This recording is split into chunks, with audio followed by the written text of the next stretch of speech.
selamlar. Bugün bir önceki videoda incelemiş olduğum Asus TUF FA507 Neo model laptopumuza RAM yükseltmesi yapacağız. Şimdi hazırsanız RAM yükseltmesi yapmak için laptopu açmaya geçelim. Evet arkadaşlar, şu anda laptopumuzu görüyorsunuz. Bu işlemi yapmak için tek gereken şey laptop, RAM artı bir de tornavida. Bu arada laptop açıldığında garanti dışı kalmıyor, diğer videoda söylediğim gibi. Ancak anakart PCB'sine hiçbir şekilde çizik, zarar, hiçbir şey vermemeniz lazım. Artı olarak bir de laptopun üzerindeki birkaç tane sticker var. Onları hiçbirini ellememeniz lazım. Ben şimdi güzelce açıyorum laptopu.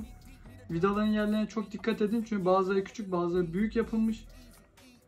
Onları özel yerleştirin. Tek tek yerleştireceğim ben. Şu vidayı en son çıkarın. O vida büyük klavyeyi tutan bir vidaymış.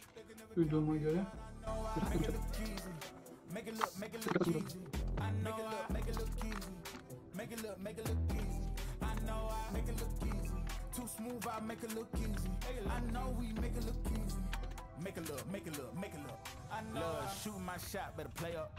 Make it look easy, that's a layup. Bad man, but they wanna be like me, a sad man. Too wavy, swallow your pride. All of my guys, call them, they slide. They will oblige. Called them, I told them, you playing with me. Now look, all of them starting to riot. Whoa, When I'm in your city, it's magic. When I'm all in my bag, it gets tragic. When I see what I want, gotta have it. I can't let up, they made me a savage. I can't slow down, my foot on the gas, yeah. Going way up from where I was last year. I'ma make it look easy, that's it. I know God got me, he got my back. These blessings falling in my lap. I came up, give it all I had. Rep my city, put them on my back. Hit my shots, I'm miss gold. Straight up, I'ma let them know I don't fold. Make it look easy and they know. There's only one way for us to go. Can't hold me back, I'm going way up. Tell them they can never play us, no. Ain't no stopping me now, no. Ain't no stopping me now, no. Ain't no stopping me, ain't no stopping me, ain't no stopping me now, no. Yeah, stayed in my lane when they got it, I make it. I know that they mad when I swerve out the lot. Thinking the plot, they did not get the picture when I said I don't fit in a box. Taking they shots, and they know that I ain't missing, and it's up if they hand me the rock. I feel like a Rubik's, cause they confused with how I line it up, I spin in the block. Hey, too easy, get your weight up when you see me. I'm a threat, please don't give me a reason. I'm a vet, yeah, I see through your decence. When I'm done, they gon' pick up the pieces. And you know we ain't losing this season. It's the reason why they hating on me, cause you know that I'ma make it look easy. Ain't no stopping me now, no. Ain't no stopping me now, no, no. Ain't no stopping me now, no, no. Evet arkadaşlar, laptopun içini açmış bulunmaktayım. Şimdi bakın, kesinlikle elleşmemeniz gereken vidalar şurada da gözükmüş olduğu gibi üzerinde ünlem işareti olan vidalar. Eğer bunlarla elleşirseniz garanti dışı kalır. O yüzden ben hiç onlarla elleşmeden buradaki şu görmüş olduğunuz şeyi kaldıracağım ve RAM'imi takıp kapatacağım. Başka hiçbir şey yapmayacağım. Şöyle RAM'imizi de göstereyim.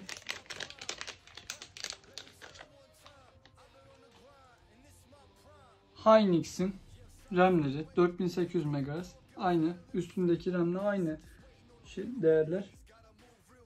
Şunu şöyle ufacık kaldırıyorum ve RAM'i takıp kapatıyorum. Sokete dikkat ediyorum.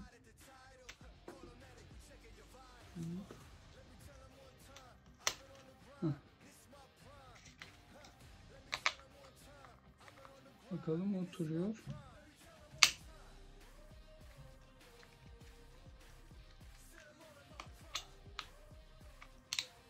Tamam.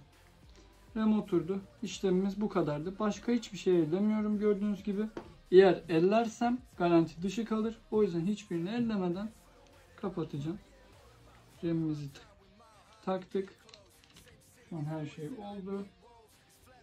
Kasamızı geri takacağım ama hiçbir şey bırakmadım. Tamam. Şimdi böyle oturtuyorum.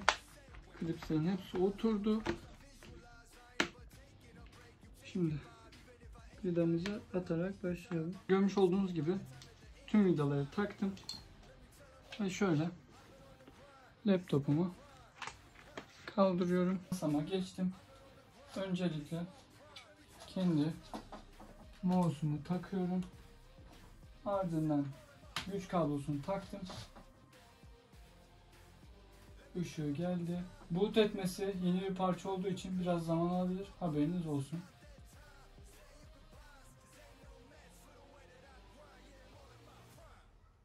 Ve evet. Görüntümüz geldi. BIOS'a girmedi.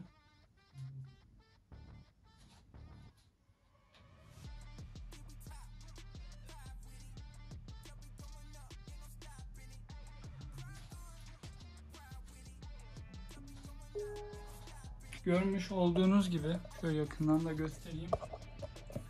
RAM'imiz 16 GB sorunsuzca görmüş oldu. Şimdi bir de isterseniz ben bu RAM'i takmadan önce performans testi yaptım. Bir de şimdi yapayım. Performansını bir karşılaştıralım. Bakalım ne kadar değişmiş. Bu RAM'i almak, bu RAM'e para ödemek mantıklı mı? Mantıksız mı? Bunlara gelin hep beraber karar verelim. Ama öncelikle size şöyle görev yöneticisinden de göstereyim. Şu an 4.3 GHz'ını kullanıyor. 15 GHz'ın %28 kullanımda. Diğer türlü 8 GHz'den de %50 kullanımdaydı bu. Şu an baya düşmüş oldu bu sayede. Bu da çok güzel bir şey aslında.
...16 GHz'den varken %59 bellek kullanımda 9.1 GHz'ını kullanıyor şu an lobide. Bunu tekrar şu köşeye alayım. Birazdan tekrar göstereceğim. Akıcı konusunda daha akıcı geldi bana şu an oyun.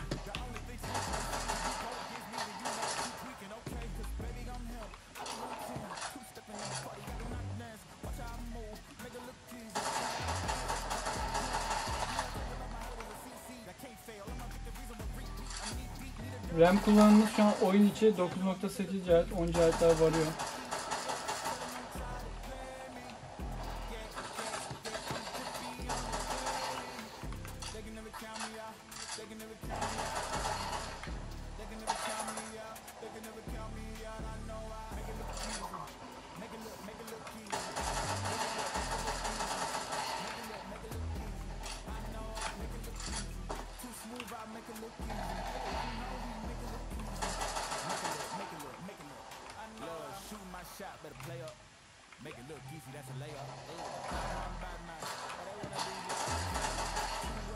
Testleri de görmüş oldunuz, izlediniz.